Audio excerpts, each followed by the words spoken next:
오늘 하나님께서 우리에게 주시는 은혜의 말씀은 이사야서 57장 14절로 21절 말씀입니다. 이사야서 57장 14절로 21절 말씀 교독하도록 하겠습니다. 그가 말하기를 도두어 길을 수축하여 내 백성의 길에서 거치는 곳을 제하여 버리라 하리라. 지극히 정교하며 영원히 거하시며 거룩하다 이름하시는 이가 이와 같이 말씀하시되 내가 높고 거룩한 곳에 있으며 또한 통회하고 마음이 겸손한 자와 함께 있나니 이는 겸손한 자의 영을 소생시키며 통회하는 자의 마음을 소생시키려 함이라. 내가 영원히 다투지 아니하며 내가 끊임없이 노하지 아니할 것은 내가 지은 그의 영과 혼이 내 앞에서 피곤할까 함이라. 그의 탐심의 죄악으로 말미암아 내가 노하여 그를 쳤으며 또 내 얼굴을 가리고 노하였으나 그가 아직도 패역하여 자기 마음의 길로 걸어가도다. 내가 그의 길을 보았은즉 그를 고쳐줄 것이라. 그를 인도하여 그와 그를 슬퍼하는 자들에게 위로를 다시 얻게 하리라. 입술의 열매를 창조하는 자 여호와가 말하노라. 먼데 있는 자에게든지 가까운 데 있는 자에게든지 평강이 있을지어다. 내가 그를 고치리라 하셨느니라. 그러나 악인은 평온함을 얻지 못하고 그물이 진흙과 더러운 것을 늘 솟구쳐내는 요동하는 바다와 같으니라. 내 하나님의 말씀에 악인에게는 평강이 없다 하셨느니라. 아멘. 네, 오늘 본 말씀에서는 하나님께서 하실 일들에 대한 약속으로 가득한데 저는 특별히 오늘 말씀의 키워드는 내가 그를 고치리라 라는 말씀이라고 생각합니다. 내가 그를 고치리라. 이 말씀을 신뢰하시고 여러분의 삶 가운데 경험되시기를 간절히 소망합니다. 57장 13절을 한번 보시게 되면 나를 의뢰하는 자는 땅을 차지하겠고 나의 거룩한 산을 기업으로 얻으리라. 아멘. 믿으십니까? 나를 의뢰하는 자는 땅을 차지하겠고 나의 거룩한 산을 기업으로 얻으리라. 오늘 본 말씀 57장 14절부터 21절까지의 말씀은 이 약속에 대한 설명이라고 할 수 있습니다. 하나님을 의뢰하는 자에게 하나님께서 행하신 일들을 약속하고 계신 것이죠. 이 약속을 붙잡는 우리 모두가 될 수 있기를 소망합니다. 14절 말씀을 보시게 되면 그가 말하기를 도두어 길을 수축하여 내 백성의 길에서 거치는 것을 제하여 버리라 하리라 라고 약속하셨습니다. 하나님께로 돌아오는 길에 그 길을 가로막는 것은 그 무엇이든지 제하여 줘야 합니다. 포로 생활에서 예루살렘으로 돌아가는 물리적인 길 위에도 그 길을 가로막는 것은 제하여 줘야 되는 것이죠. 그런데 이스라엘에게 중요한 것은 물리적으로 바벨론에서 예루살렘으로 되돌아가는 것보다 훨씬 중요한 것은 하나님을 떠났던 이스라엘 백성이 하나님께로 되돌아가는 것입니다. 예루살렘으로 되돌아갔는데 하나님께로 되돌아가지 못한다면 그것은 하등의 가치가 없는 것이죠. 그래서 길을 막고 있는 물리적인 장애물을 제하는 것보다 중요한 것은 하나님께로 데려나가는 길에 영적인 장애물을 제거하는 것이라고 할 수 있겠습니다. 하나의 끝자락에서 혹시나 여러분들께서 하나님께로 되돌아가는 길 중에 있다면 그것을 가로막고 있는 영적 장애물들을 하나님께서 제하여 주시기를 간절히 축원합니다. 그런데 이사야서 8장 14절을 보게 되면 이렇게 이야기를 하고 있습니다. 그가 성소가 되시리라. 그러나 이스라엘의 두 집에는 걸림돌과 걸려 넘어지는 반석이 되실 것이며 예루살렘 주민에게는 함정과 올무가 되시리니 이렇게 말씀하고 있습니다. 하나님께서 걸림돌과 걸려 넘어지는 반석이 되실 것이다 이렇게 말씀하고 계신 것이죠. 여기서 우리는 인생에는 두 가지 종류의 삶이 있다는 것을 볼 수 있습니다. 하나님을 신뢰하고 묵묵하게 좁은 길을 걸어가는 자들에게는 하나님께서 성소가 되어주시지만 하나님을 신뢰하지 않는 자에게는 하나님께서 걸림돌이 되신다라고 말씀하고 계신 것이죠. 하나님께 걸려 넘어지는 인생이 있는가 하면 하나님께서 걸림돌을 제하여 주시는 인생이 있다는 것이죠. 저는 우리의 인생 속에서 하나님께서 걸림돌을 제하여 주신 인생 될 수 있기를 간절히 소망합니다. 15절 상반절을 보게 되면 14절에 은혜로운 선언을 하시는 이유를 말씀하고 있습니다. 그것은 하나님의 성품 때문입니다. 15절 상반절을 보겠습니다. 지극히 존귀하여 영원히 거하시며 거룩하다 이름하는 이가 이와 같이 말씀하시되 내가 높고 거룩한 곳에 있으며 하나님은 이와 같은 분이십니다. 여기 하나님의 속성들이 매우 중요한 속성들이 여기 망라되어 있는데요. 하나님은 지극히 존귀하여 영원히 거하시며 거룩하다 이름하시는 하나님이신 줄로 믿습니다. 여기서 영원히라는 것은 시간을 의미하는 것이고 높고 거룩한 곳에 계신 것은 하나님의 공간적인 측면을 말하는 것이고 지극히 존귀하다는 것은 하나님의 성품을 말하고 있는 것입니다. 그래서 이와 같은 표현을 통해서 하나님의 속성을 선포하고 있는데 이것은 하나님께서 이 세상의 일부가 아니시라는 것입니다. 하나님께서는 이 세상의 과정이 아니라는 것입니다. 이것은 하나님께서 이 세상의 창조자이시며 믿으십니까? 그리고 하나님께서는 이 세상의 심판자이시라는 것이죠. 하나님이 이 세상을 창조하셨지만 이 세상과 이 세상을 완전히 초월해 계시는 하나님이시라는 것을 알 수 있는 것입니다. 사랑하는 성도 여러분, 저는 이 말씀을 읽으면서 우리의 기도가 시작될 때 지극히 존귀하며 영원히 거하시며 거룩하신 하나님 아버지시여 이렇게 기도를 시작한다면 저는 하늘 문이 열릴 것 같습니다. 이와 같은 표현들을 여러분의 신비에 새기시고 하나님께서 하나님의 말씀을 우리에게 주신 이유는 그 말씀을 가지고 주께 기도하도록 주신 거거든요. 하나님의 말씀은 하나님께 되돌려 드려야 되는 것입니다. 이와 같은 하나님의 성품과 속성을 표현하는 말들이 있을 때 마치 보석을 발견한 것처럼 이런 표현들을 여러분 예전에 서정윤의 홀로서기라든가 질환지교를 꿈꾸며라든가 그런 표현들 여러분 받아 쓰시면서 연애편지도 써본 실력들 있지 않으세요? 저는 이와 같이 하나님의 아름답고 또 측량할 수 없는 하나님의 성품들이 나올 때 그 성품들을 기억하고 그 성품들을 붙잡고 그 성품들을 고백하며 하나님께 기도하는 것은 너무나 가슴 뛰는 일이고 또 능력 있는 기도 생활을 할 수 있는 굉장히 중요한 첩경이라고 생각합니다. 이러한 하나님의 초월성이 하나님은 우리를 초월해 계신 하나님이십니다. 아멘. 믿으십니까? 하나님께서 초월해 계시기 때문에 하나님께서 우리에게 가까이 오시는 것입니다. 하나님의 초월성은 하나님의 내재성의 근원과 가능성이 되는 것이죠. 그래서 하나님이 초월하신 하나님은 15절 하반절을 한번 보시기 바랍니다. 15절 하반절 우리 같이 한번 읽어보시죠. 또한부터 읽겠습니다. 또한 통회하고 마음이 겸손한 자와 함께 있나니 이는 겸손한 자의 영을 소생시키며 통회하는 자의 마음을 소생시키려 함이니라. 아멘. 이 말씀이 얼마나 위로가 되는지 모르겠습니다. 하나님은 초월하신 분이십니다. 근데 초월하신 분이시기 때문에 통회하는 자, 마음이 겸손한 자를 소생시키는 하나님이실 수 있는 것이죠. 하나님이 어떤 분이신지 알 때 우리는 내가 어떤 존재인지를 알 수 있습니다. 하나님을 알면 인간을 알 수 있는 것입니다.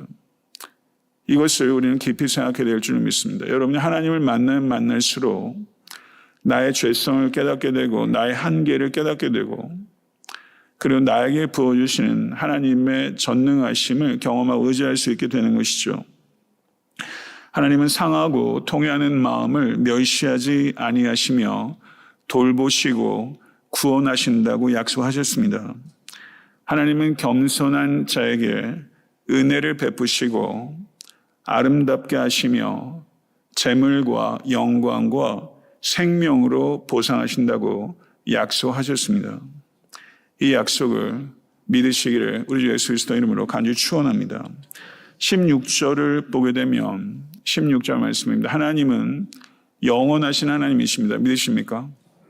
그런데 하나님의 진노는 영원하지 않다라고 말씀하고 있습니다. 하나님은 영원하시지만 하나님의 진노는 영원하지 않습니다. 16절 말씀을 보시죠. 내가 영원히 다투지 아니하며 내가 끊임없이 노하지 아니할 것은 내가 지은 그의 영과 혼이 내 앞에서 피곤할까 함이라 라고 말씀하셨습니다. 하나님은 죄에 대해서 진노하시는 하나님이시지만 하나님은 죄인을 사랑하시는 하나님이십니다. 이것이 하나님의 딜레마입니다. 십자가는 하나님의 딜레마를 표현하고 있는 것입니다. 죄를 혐오하시는 하나님의 공의와 죄인을 사랑하시는 하나님의 사랑이 충돌하는 장소가 바로 이 십자가라고 할 수 있죠. 하나님의 공의와 하나님의 사랑이 충돌한 자리, 이게 일본의 신학자의 표현입니다. 그 충돌, 하나님의 딜레마를 우리 십자가에서 보게 되는 것이죠. 누가복음 15장 7절에서 우리 주님께서 이렇게 말씀하셨습니다. 내가 너희에게 이르노니 이와 같이 죄인 한 사람이 회개하면 하늘에서는 회개할 것 없는 의인 아홉으로 말미암아 기뻐하는 것보다 더하리라. 아멘. 하나님께서는 악인의 멸망을 결코 기뻐하지 아니하십니다. 하나님께서는 자신의 의로운 진노를 해결하실 방법을 찾으셔야 했습니다. 하나님께서 그 의로운 진노를 해결할 방법을 찾지 못하면 우리 인간에게는 아무런 소망이 없습니다. 우리는 쇠하여질 뿐이고 멸망할 뿐인 것이죠. 하나님께서 진노하시는 원인이 17절 상반절에 기록되어 있습니다. 17절 상반절입니다. 그의 탐심의 죄악으로 말미암아 내가 노하여 그를 쳤으며 내 얼굴을 가리고 노하였으나 라고 말씀하게 된 것입니다. 하나님의 진노의 원인을 한마디로 말하면 그 탐심의 죄악이라고 할 수 있습니다. 십계명의 마지막 계명이 이 탐심에 관한 것입니다. 내 이웃의 집을 탐내지 말라. 내 이웃의 아내나 그의 남종이나 그의 여종이나 그의 소나 그의 낙이나 무릇 내 이웃의 소유를 탐내지 말라. 이것이 십계명의 마지막 계명입니다. 이 십계명에도 이 순서의 중요성이 있는 것이죠. 처음이 가장 중요하다면 처음 못지않게 중요한 것은 마지막이라고 할 수 있죠. 그렇다면 첫 번째 계명과 마지막 계명은 연결되고 있다는 것을 우리가 볼 수 있습니다. 탐심이 모든 죄악의 근원이라는 것입니다. 예수님께서도 누가복음 12장 15절에 말씀하시기를 저희에게 이르시되 삼가 모든 탐심을 물리치라. 사람의 생명이 그 소유에 넉넉한데 있지 아니하니라 라고 말씀하셨습니다. 디모데전서 6장 10절도 보게 되면 돈을 사랑함이 일만하게 뿌리가 되나니 이것을 탐내는 자들은 미혹을 받아 믿음에서 떠나 많은 근심으로써 자기를 찔렀도다 라고 사도 바울도 말씀하고 있습니다. 탐심의 결과가 우상 숭배입니다. 탐심이 곧 우상 숭배입니다. 모든 죄악의 배후에 이 탐심이 있는 것입니다. 그렇기 때문에 10번째 계명을 어기는 것은 곧 첫 번째 계명을 어기는 것과 같은 것입니다. 10번째 계명을 어기는 것은 곧 첫 번째 계명을 어기는 것과 같다는 것이죠. 그러나 17절 하반절을 보십시오. 하나님의 진노가 회개로 이어지지 않고 오히려 사람들의 마음을 완악하게 할 때가 많이 있다는 것입니다. 이것을 17절 하반절은 이렇게 말씀하고 있습니다. 그러나 하나님께서 치신다고 해도 아직도 패역하며 자기 마음의 길로 걸어가도다. 이렇게 말씀하고 있죠. 하나님의 진노를 경험하고도 회개하지 않는 사람들이 너무나 많습니다. 오히려 더 완악해지는 사람이 너무나 많은 것을 우리가 볼 수 있죠.